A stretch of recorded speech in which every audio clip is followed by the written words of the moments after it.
for adults, whether they be educators, family members, people in the community who are working with a young person, and they want to try to help them to really focus in on their strengths and less of their challenges. I recommend actually going through the exercise of sitting with a young person and asking them to write out, right? Like to be very mindful and to write out all the things that they know that they're good at, right? It may sound kind of silly or new agey, but the reality is that for most of us, I mean, our brains are wired to be able to focus on the things that we think of as being like dangerous or could hurt us, right? Or could cause us to be embarrassed. And so we don't oftentimes take the time to focus in on what our strengths are, right? So actually sitting there and writing it out, right? Just like, when I was a kid, I knew all the places where I struggled, but I didn't oftentimes take the time to really say, you know what, I was really good at art, right? I was really good at talking with other people, right? I was a good friend, right? I was all of those things.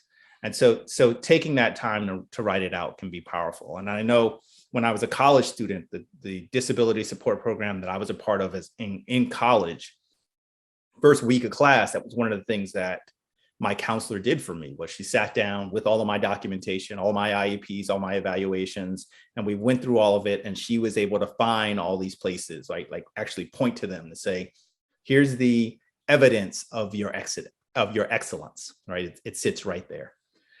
So I think actually taking the time with a young person and going through that is important. And then, also just throughout the day, right? Like as you're with a young person and they do something that, that is remarkable, just taking a moment and pausing and turning it into this teachable moment where you can point and say, look, that thing you just did, the way you stack those boxes, right? Like 80% of the world cannot do that, right? Or that picture you just drew, or, the way you solve whatever this problem is, there is a direct representation of how your mind works and why it's valuable. And then the other thing is, we know this from the research around self-advocacy is that as folks with different challenges get older, what we tend to do is to not like solve the places where we have impairments, but we tend to lean in to the places where we have strengths, right? And so I think on a regular basis, giving our young people as much opportunity to be in spaces that highlight their strengths is important, right?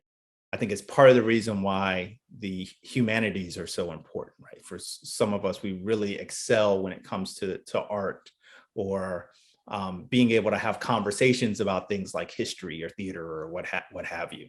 It's part of the reason why athletics is so important for many of us, right? It tends to be an environment that plays to many of our strengths. But whatever that is, for your young person, it might be science, right? It might be writing poetry, it might be math, who knows?